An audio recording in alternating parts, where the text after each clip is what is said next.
ನಮಸ್ತೆ ಫ್ರೆಂಡ್ಸ್, ರಾಜ್ ಜಾಬ್ಸ್ಗೆ ಸ್ವಾಗತ.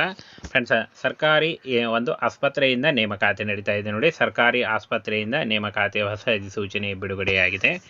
Both male and female, ಪುರುಷ ಮತ್ತು ಮಹಿಳಾ ಅಭ್ಯರ್ಥಿಗಳು ಅರ್ಜಿಗಳನ್ನು ಸಲ್ಲಿಸಬಹುದು. ಕರ್ನಾಟಕದ ಎಲ್ಲ ಜಿಲ್ಲೆಯಿಂದ ಎಲ್ಲ ಅಭ್ಯರ್ಥಿಗಳು ಕೂಡ ಅರ್ಜಿಗಳನ್ನು ಸಲ್ಲಿಸಬಹುದಾಗಿರುತ್ತೆ.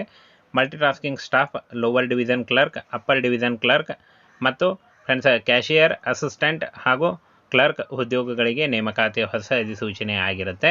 ಬೋತ್ ಮೇಲ್ ಆ್ಯಂಡ್ ಫಿಮೇಲ್ ನೋಡಿ. ಕರ್ನಾಟಕದ ಯಾವುದೇ ಜಿಲ್ಲೆಯಿಂದ ಕೂಡ ನೀವು ಕೂಡ ಅರ್ಜಿಗಳನ್ನು ಸಲ್ಲಿಸಬಹುದಾಗಿರುತ್ತೆ.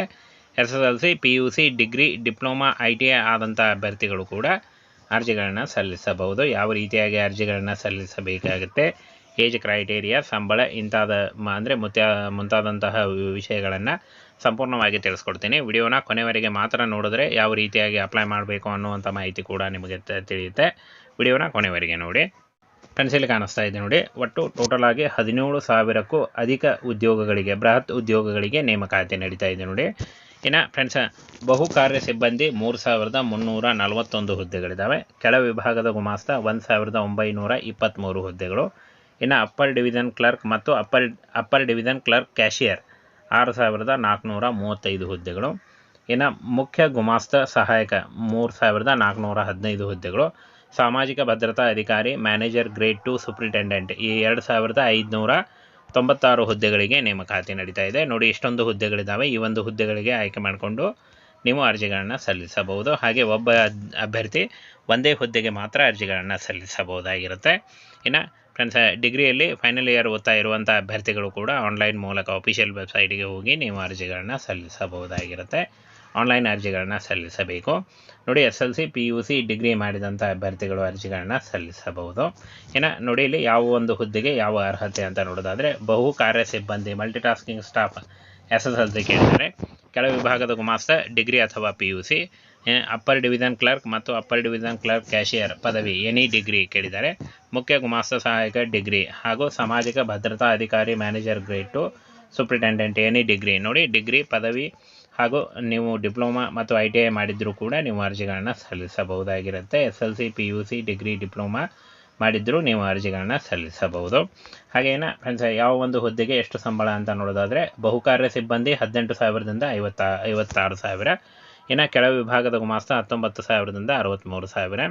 ಇನ್ನು ಅಪ್ಪರ್ ಡಿವಿಷನ್ ಕ್ಲರ್ಕ್ ಕ್ಯಾಶಿಯರ್ 25,000ದಿಂದ 81,000. ಮುಖ್ಯ ಗುಮಾಸ್ತ ಸಹಾಯಕ 35,000ದಿಂದ 1,12,000. ಇನ್ನು ಸಾಮಾಜಿಕ ಭದ್ರತಾ ಅಧಿಕಾರಿ ಮ್ಯಾನೇಜರ್ ಗ್ರೇಡ್ 2 ಸೂಪ್ರಿಟೆಂಡೆಂಟ್ 44,000ದಿಂದ 1,42,000 ನೋಡಿ. ಇಷ್ಟೊಂದು ಒಂದು ಸಂಬಳ ಇರುತ್ತೆ. ಇದು ಜಾಸ್ತಿ ಕೂಡ ಆಗ್ತಾ ಹೋಗುತ್ತೆ. ಸಂಪೂರ್ಣವಾಗಿ ಕೇಂದ್ರ ಸರ್ಕಾರಿ ಉದ್ಯೋಗಗಳಾಗಿರ್ತವೆ. ಇದೊಂದು ಕರ್ನಾಟಕ ಸೇರಿ ಆಲ್ ಓವರ್ ಇಂಡಿಯಾದಲ್ಲಿ ಜಾಬ್ಸ್ ಇರುತ್ತೆ ನೋಡಿ. 17,000 ಹುದ್ದೆಗಳಿದ್ದಾವೆ. ಟೋಟಲ್ ಆಗಿ 17,000 ಹುದ್ದೆಗಳಿದ್ದಾವೆ. ಈ ಒಂದು 17,000 ಹುದ್ದೆಗಳು ಕರ್ನಾಟಕದಲ್ಲೂ ಕೂಡ ಇರುತ್ತೆ. ಕರ್ನಾಟಕ ಸೇರಿ ಆಲ್ ಓವರ್ ಇಂಡಿಯಾದಲ್ಲಿ ಜಾಬ್ಸ್ ಇರುತ್ತೆ. ಹಾಗೇನೆ ಫ್ರೆಂಡ್ಸ್, 18 ವರ್ಷದಿಂದ 30 ವರ್ಷದ ಒಳಗಿನವರು ಅರ್ಜಿಗಳನ್ನು ಸಲ್ಲಿಸಬಹುದಾಗಿರುತ್ತೆ. ಇನ್ನು ಬಹುಕಾರ್ಯ ಸಿಬ್ಬಂದಿ 18 ವರ್ಷದಿಂದ 25 ವರ್ಷಗಳು. ಕೆಳ ವಿಭಾಗದ ಗುಮಾಸ್ತ ಡಿಗ್ರಿ ಕೇಳಿದ್ದಾರೆ. ಹಾಗೇನೆ ಫ್ರೆಂಡ್ಸ್, ಇದಕ್ಕೂ ಕೂಡ 18ರಿಂದ 30 ವರ್ಷಗಳು. ಅಪ್ಪರ್ ಡಿವಿಷನ್ ಕ್ಲರ್ಕ್ 18ರಿಂದ 27 ವರ್ಷಗಳು. ಹಾಗೆ ಮುಖ್ಯ ಸಹಾಯಕ 18ರಿಂದ 30 ವರ್ಷ. ಇನ್ನು ಸಾಮಾಜಿಕ ಭದ್ರತಾ ಅಧಿಕಾರಿ ಮತ್ತು ಮ್ಯಾನೇಜರ್ ಗ್ರೇಡ್ 2 ಸೂಪ್ರಿಟೆಂಡೆಂಟ್ 30 ವರ್ಷ ಆದಂಥ ಅಭ್ಯರ್ಥಿಗಳು ಅರ್ಜಿಗಳನ್ನು ಸಲ್ಲಿಸಬಹುದು. ಏನ ಫ್ರೆಂಡ್ಸ್, ಇಲ್ಲಿ ನೋಡಿ, ಉದ್ಯೋಗಿಗಳ ರಾಜ್ಯ ವಿಮಾ ನಿಗಮ ನೋಡಿ, ಸಂಪೂರ್ಣವಾಗಿ ಗೌರ್ಮೆಂಟ್ ಒಂದು ಹಾಸ್ಪಿಟಲಲ್ಲಿ ನೇಮಕಾತಿ ಆಗುತ್ತೆ ನೋಡಿ. ಒಟ್ಟು ಹುದ್ದೆಗಳ ಸಂಖ್ಯೆ 17,710 ಹುದ್ದೆಗಳಿದ್ದಾವೆ. ಇಲ್ಲಿ ನೋಡಿ, ಸಂಬಳ 18,000ದಿಂದ 1,42,000. ಉದ್ಯೋಗ ಸ್ಥಳ ಕರ್ನಾಟಕ ಸೇರಿ ಆಲ್ ಓವರ್ ಇಂಡಿಯಾದಲ್ಲಿ ಜಾಬ್ಸ್ ಇರುತ್ತೆ. ಫ್ರೆಂಡ್ಸ್, 10,000ಕ್ಕೂ ಅಧಿಕ ಉದ್ಯೋಗಗಳು ಕರ್ನಾಟಕದಲ್ಲೇ ಇದೆ. ಹಾಗೆ ಇನ್ನು ಅಪ್ಲೈ ಮಾಡೋ ಆನ್ಲೈನ್ ಮೂಲಕ ಇಲ್ಲಿ ನೋಡಿ, ಈ ಒಂದು ಅಫಿಷಿಯಲ್ ವೆಬ್ಸೈಟಿಗೆ ಹೋಗಿ ನೀವು ಅರ್ಜಿಗಳನ್ನು ಸಲ್ಲಿಸಬಹುದಾಗಿರುತ್ತೆ. ಇನ್ನು ಯಾವುದೇ ರೀತಿಯ ಅರ್ಜಿ ಶುಲ್ಕ ಇರೋದಿಲ್ಲ. ಫ್ರೀಯಾಗಿ ನೀವು ಅರ್ಜಿಗಳನ್ನು ಸಲ್ಲಿಸಬಹುದು. ಹಾಗೆ ಆಯ್ಕೆ ಪ್ರಕ್ರಿಯೆ ನೋಡೋದಾದರೆ, ಲಿಖಿತ ಪರೀಕ್ಷೆ ಮತ್ತು ಸಂದರ್ಶನದ ಮೂಲಕ ಆಯ್ಕೆಯನ್ನು ಮಾಡಿಕೊಳ್ಳಲಾಗಿ ನೀವು ಅರ್ಜಿಗಳನ್ನು ಸಲ್ಲಿಸಬಹುದಾಗಿರುತ್ತೆ.